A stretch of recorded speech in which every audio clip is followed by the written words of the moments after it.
The autumn sun was setting as Dr. Maya Richardson drove her modest Honda Civic through the tree-lined streets of Oakwood Heights. The prestigious neighborhood, with its perfectly manicured lawns and sprawling colonial homes, was still new to her.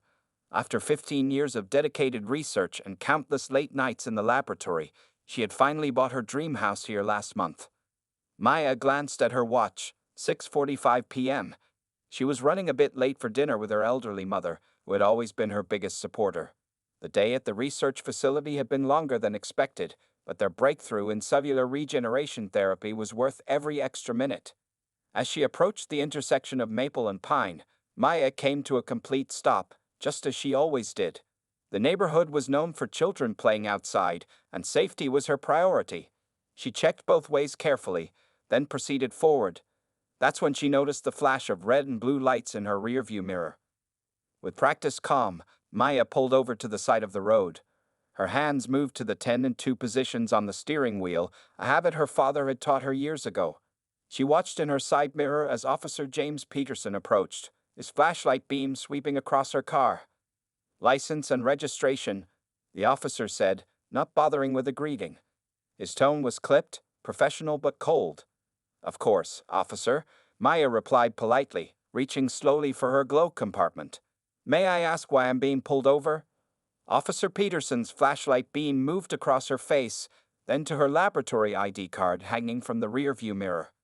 "You ran the stop sign back there at Maple and Pine." Maya's eyebrows rose slightly. "Officer, I'm certain I came to a complete stop. I always do, especially in residential areas." The officer's expression remained unchanged. "Ma'am, are you saying I'm mistaken?" His tone carried a hint of challenge. "Not at all, officer," Maya replied, maintaining her composure. "I'm simply stating what I know I did. Perhaps we could check if there's any traffic camera footage."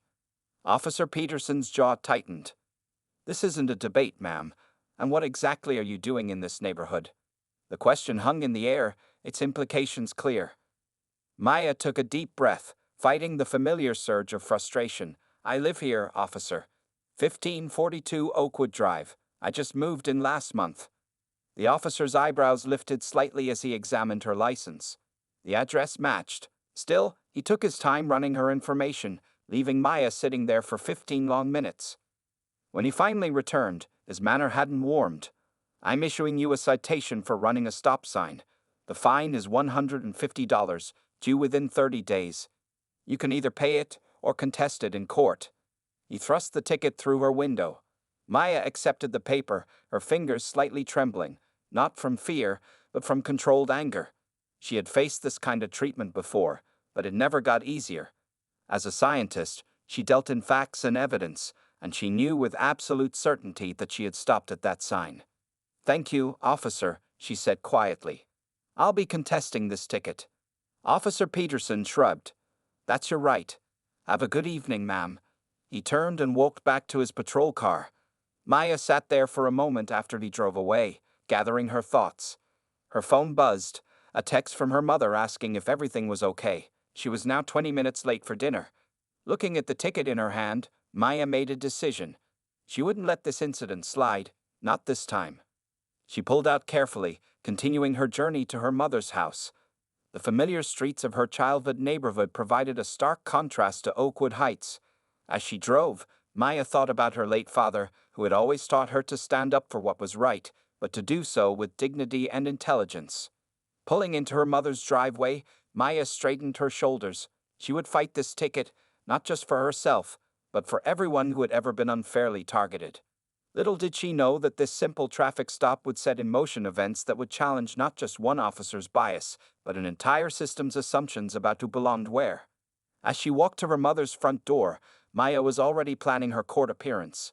She had no idea that in 2 weeks' time, she would make headlines for reasons far beyond a contested traffic ticket. 2 weeks after the traffic incident, Maya walked up the granite steps of the Jefferson County Courthouse.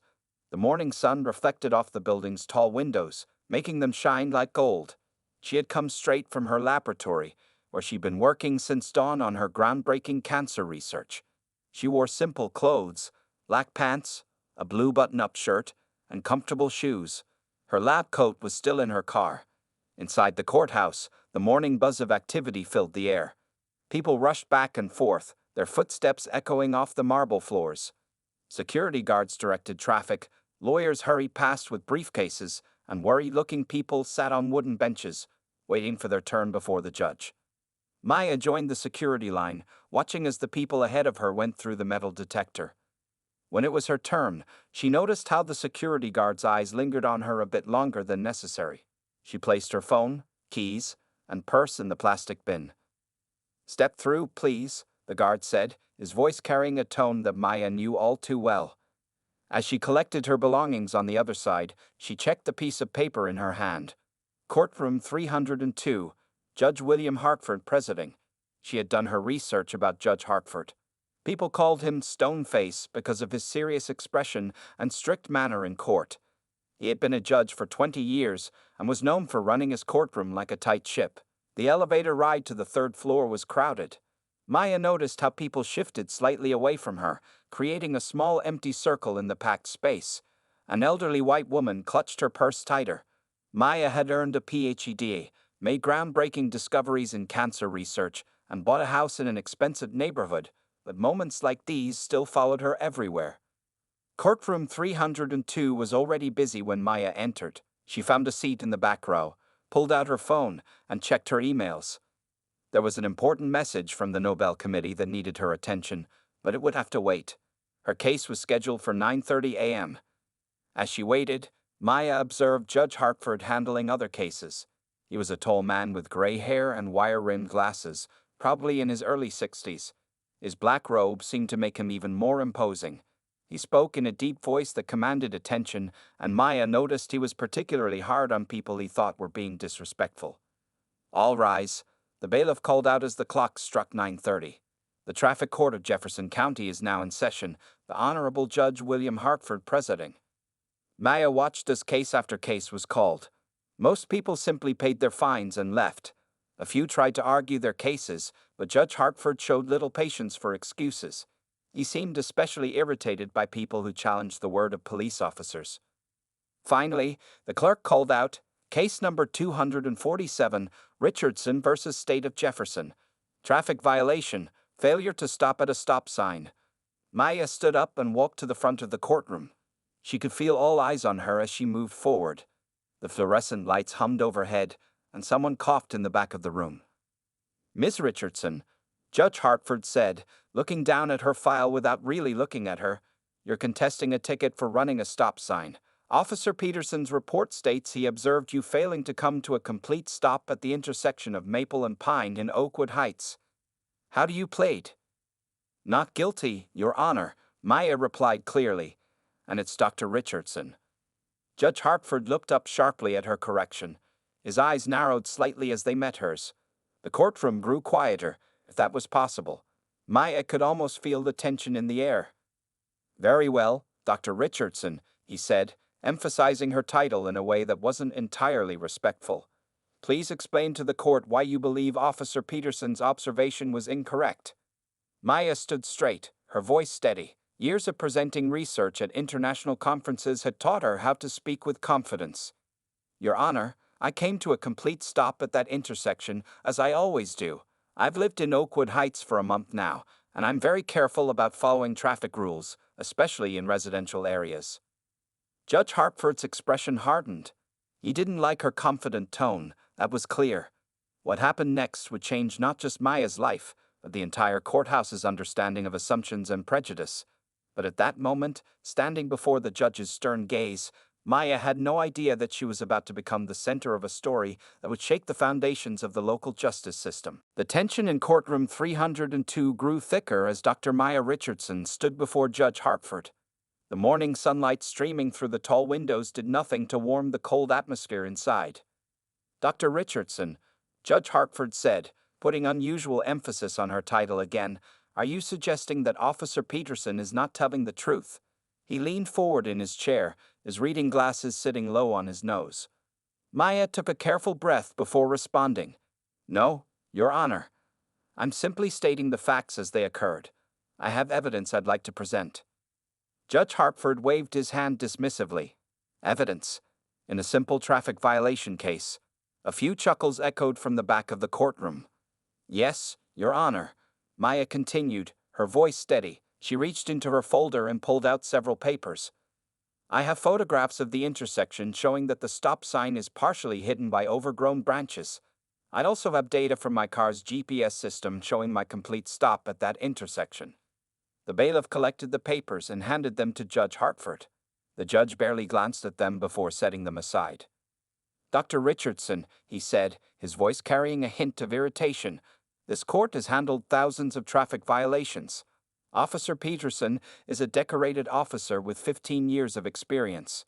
Are you, someone who just moved into Oakwood Heights last month, telling me how to run my courtroom? Maya felt her heart beating faster, but her voice remained calm. No, Your Honor.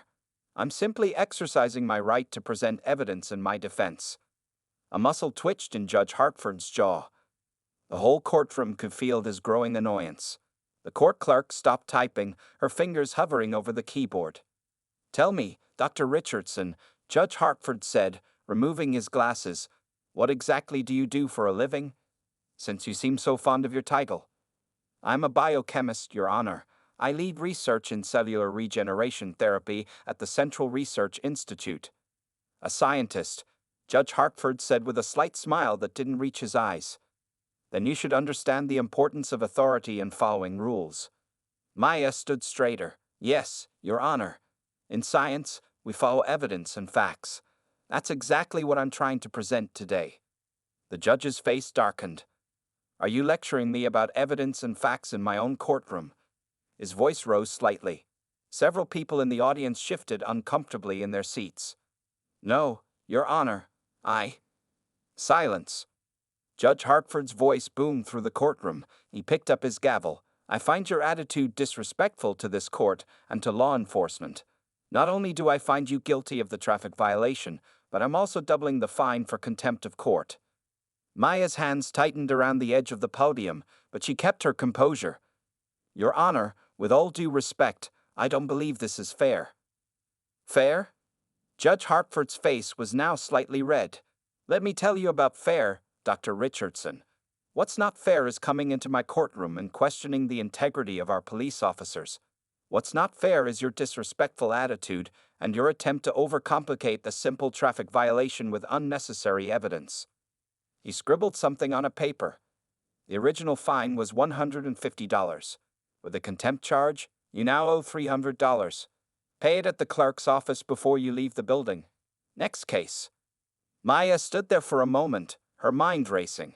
In all her years of facing discrimination, this felt different. This was happening in a place meant to deliver justice. Your Honor, she said quietly but firmly, I would like to appeal this decision. Judge Hartford looked up sharply. You may file an appeal with the clerk, but I warn you, Dr. Richardson, continuing this attitude will only lead to more fines. Do you understand? Maya nodded slowly. Yes, Your Honor, I understand perfectly. There was something in her tone that made Judge Hartford pause, but he quickly moved on to the next case. As Maya walked out of the courtroom, she didn't know that at that exact moment, her phone was filling up with missed calls and messages. She didn't know that just minutes ago, an announcement in Stockholm had set off a chain of events that would turn this small courtroom confrontation into something much bigger. She headed toward the clerk's office, her head held high, ignoring the whispers and stares around her. In her mind, she was already planning her appeal. But fate had other plans for how this story would unfold, and the next hour would change everything. Dr. Maya Richardson stood in line at the clerk's office, her hand gripping her wallet as she prepared to pay the unfair fine. The courthouse's first-floor lobby was busy with the usual morning crowd, but something felt different. People were looking at their phones more than usual, and there was an unusual buzz in the air. Behind the payment counter, a young clerk named Sarah was staring at her computer screen, her mouth slightly open. She kept glancing up at Maya and back down at her screen, then whispering to her coworker. Maya noticed but ignored it. She was used to people acting strangely around her. Suddenly, the large TV mounted in the courthouse lobby, usually showing local news and weather, switched to a breaking news alert. The volume was low, but the headline at the bottom of the screen was clear. Yuri Kang, Nobel Prize in Chemistry awarded to American scientist Dr. Maya Richardson. The lobby fell silent. Every head turned first to the TV, then to Maya, who was still focused on counting out the $300 in cash. She hadn't noticed the commotion yet. Dr. Richardson has revolutionized cancer treatment with her groundbreaking work in cellular regeneration, the news anchor was saying. Her discovery could save millions of lives worldwide. A security guard dropped his coffee cup.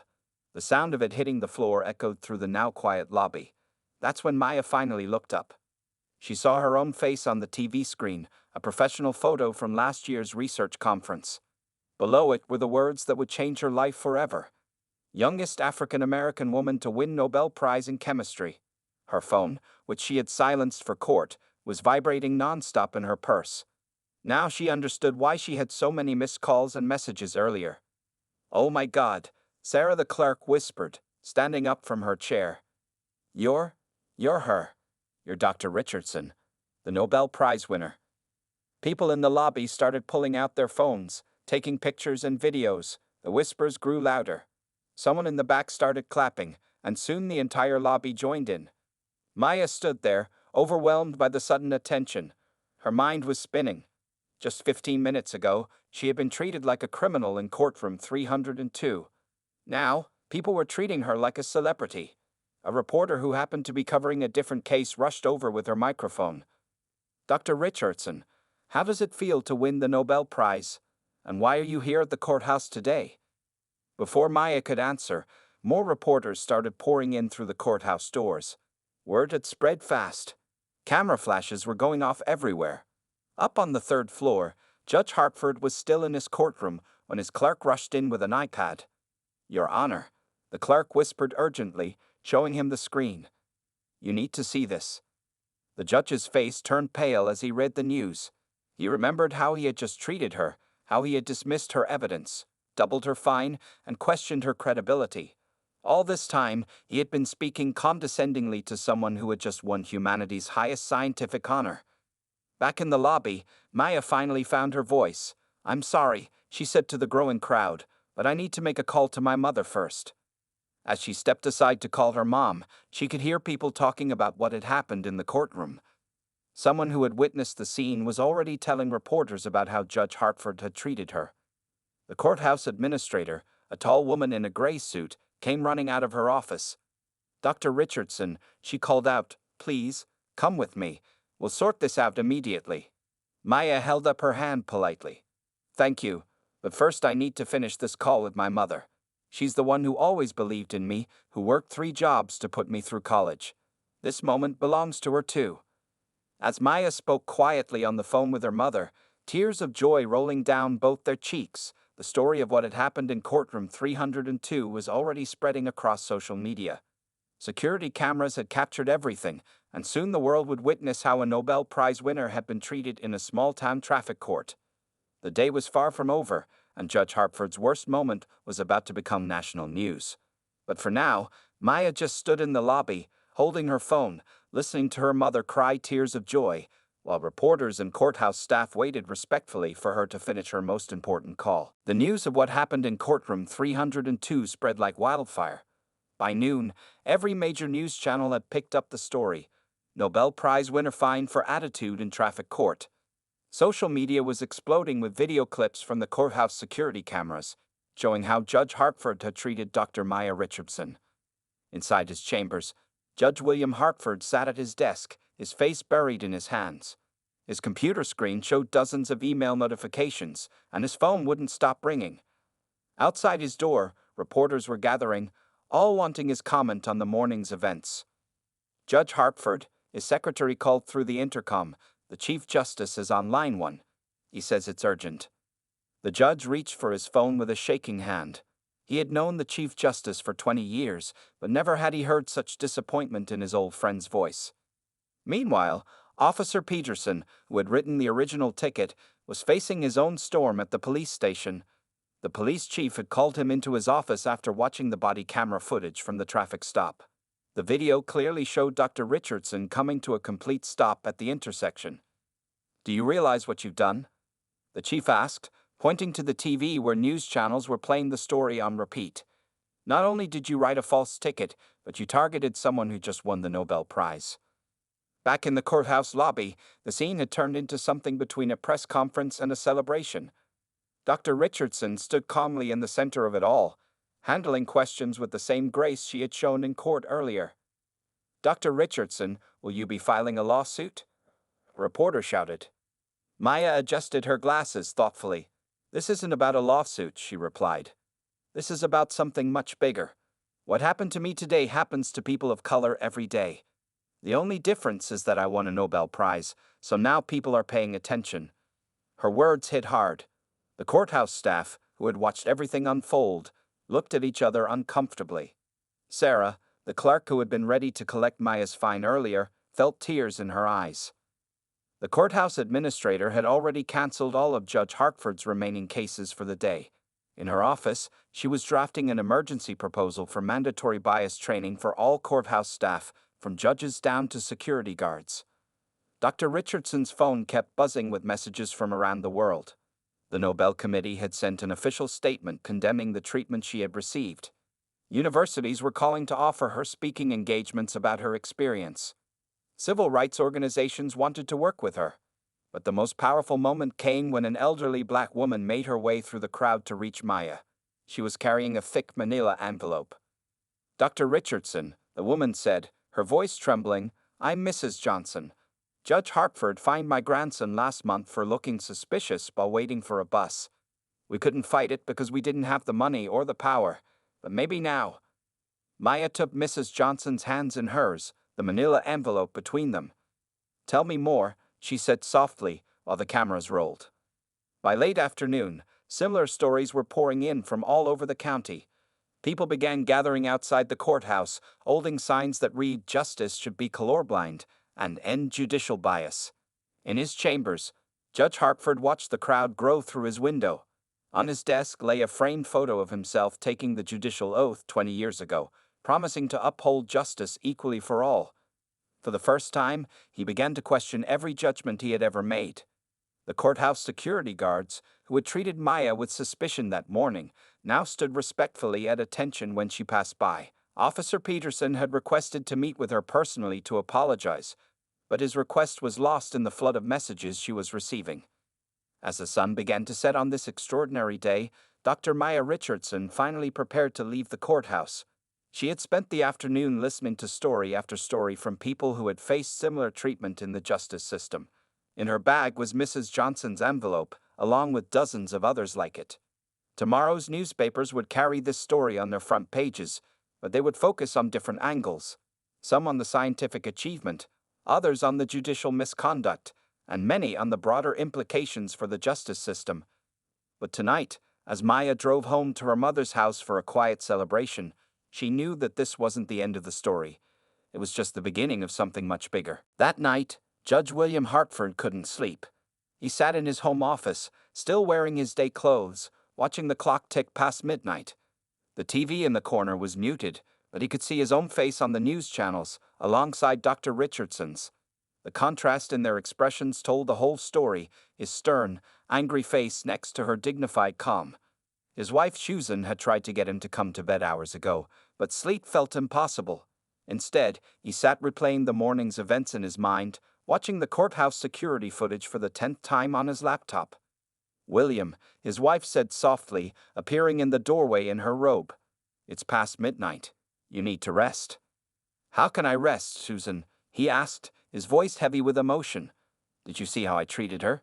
Did you see what I became in that courtroom?" Susan walked over and placed a hand on his shoulder. On his desk lay a stack of letters. Complaints from citizens about past cases, stories similar to Dr. Richardson's that had never made the news. People had been sending them to his house all evening. 20 years on the bench," he whispered, picking up one of the letters. 20 years of thinking I was serving justice. But was I just serving my own prejudices? His phone buzzed, another email from the Judicial Review Board. They were launching an investigation into his past cases, particularly those involving minorities. His reputation, built over 2 decades, was crumbling in less than 24 hours. Judge Hartford stood up and walked to his wall of achievements. Diplomas, awards, certificates of recognition, they'd all seemed hollow now. He took down his favorite photo, one from his first day as a judge. His father, also a judge, had sworn him in. What would Dad think of me now? He asked, more to himself than to his wife. Susan sat in the chair across from his desk. Your father was a good man, William, but he grew up in a different time. Maybe this is your chance to be better, to do better. The judge walked to his window, looking out at the quiet suburban street. Somewhere across town, Dr. Richardson was probably celebrating her Nobel Prize with her family. Instead of joining in the world celebration of her achievement, he had tried to humiliate her in his courtroom. His teenage daughter had texted him earlier. Dad, my friends are sharing videos of what happened. Please tell me that wasn't really you. Her disappointment hurt more than any official investigation could. He returned to his laptop and started researching Dr. Richardson's work. The more he read, the more ashamed he felt. She had dedicated her life to saving others, developing treatments that could help millions. And how had he treated her? Like a criminal, simply because she had dared to defend herself in his courtroom. I need to make this right, he said finally, turning to his wife. Not just with Dr. Richardson, but with everyone I've wronged. Susan nodded encouragingly. Then start now. What's your first step? Judge Hartford sat down at his desk and began to write. First, a letter of apology to Dr. Richardson, not a formal court document, but a personal acknowledgement of his bias and failure. Then, he started drafting a proposal for changing courthouse procedures, including mandatory bias training and regular review of judicial decisions for potential prejudice. As he wrote, the sun began to rise outside his window. He had been up all night, but his mind was clearer than it had been in years. On his TV screen, they were showing Dr. Richardson's Nobel Prize work again, her breakthrough in cancer treatment that could save countless lives. I've been so blind, he said to Susan, who had stayed with him through the night. All these years, I thought I was protecting order, but I was just protecting my own prejudices. He looked at the clock, 6:00 a.m. In 2 hours, he would need to face the media, his colleagues, and the public. But first, he needed to face himself in the mirror and acknowledge the truth about who he had been and who he needed to become. As he finally stood up to get ready for what would surely be one of the most difficult days of his career, Judge Hartford knew one thing for certain. His sleepless night of reflection was just the beginning of a much longer journey toward true justice. The next morning, the Jefferson County Courthouse looked different. News vans lined the street, and a crowd had gathered on the front steps. Security guards struggled to maintain order as reporters and community members pushed forward, all waiting for what had been announced as an unprecedented public statement from Judge Hartford. Inside, Dr. Maya Richardson sat in the front row of courtroom 302, the same room where everything had happened yesterday. But today was different. Her mother sat beside her, holding her hand tightly. Behind them, the courtroom was packed with journalists, civil rights leaders, and community members. Mrs. Johnson, the elderly woman from yesterday, sat nearby with her grandson. At exactly 9:00 a.m., the bailiff called out, "All rise." Judge Hartford entered, but something was different about him. The arrogant stride was gone. His face showed the effects of his sleepless night. Instead of going to his usual place behind the bench, he walked to the center of the courtroom and faced the crowd. "Please be seated," he said, his voice quieter than usual. "What I have to say today, I say not as a judge, but as a man who has failed his community." The room fell silent. Cameras clicked rapidly as Judge Hartford turned to face Dr. Richardson directly. "Dr. Richardson," he began, his voice shaking slightly, "yesterday, in this courtroom, I did more than just wrongly fine you. I showed the worst kind of prejudice, the kind that hides behind a robe and a gavel. I looked at you and saw what my biases wanted me to see, not who you really are." He paused, taking a deep breath. "I didn't see a brilliant scientist who has dedicated her life to saving others. I didn't see a Nobel Prize winner whose work will help millions. I didn't even see a citizen exercising her basic right to defend herself. I saw only what my prejudiced mind wanted to see." Maya sat straight, her face calm but her eyes intense. Her mother squeezed her hand tighter. "But my failure goes beyond yesterday," Judge Hartford continued. "Last night, I read dozens of letters from members of our community. Stories of bias, prejudice, and unfair treatment in this very courtroom. My courtroom." He turned to address the whole room. "I've spent 20 years believing I was serving justice, but true justice doesn't see color. True justice doesn't make assumptions. True justice listens." Then Judge Hartford did something that made the whole room gasp. He removed his judicial robe and placed it on the bench. Starting today, I'm requesting a full review of every case I presided over in the past 20 years. I'm also announcing the creation of the Richardson Justice Initiative, funded by my own salary, to help those who have faced bias in our justice system. Dr. Richardson's eyebrows rose slightly at this unexpected announcement. But words and money aren't enough, the judge continued. Actions matter. Therefore, I'm enrolling in an intensive bias training program, and I'm requiring every member of this courthouse staff to do the same. I'm also stepping down from traffic court duties until this training is complete. He turned back to Dr. Richardson. Dr. Richardson, I know I can't undo what happened yesterday. Your Nobel Prize forced me to see my bias, but it shouldn't take a Nobel Prize for someone to be treated with dignity and respect in this courthouse. Maya stood slowly. The room held its breath, waiting for her response. Judge Hartford, she said clearly, her voice carrying through the silent courtroom, your apology is accepted, but not just for me. Accept it for Mrs. Johnson's grandson, for every person who couldn't fight back, for every voice that wasn't heard. She walked forward to stand face to face with the judge. You're right. It shouldn't take a Nobel Prize to receive justice. Let's work together to make sure it never does again. The judge nodded, tears visible in his eyes. Camera flashes filled the room as Dr. Richardson extended her hand to Judge Hartford.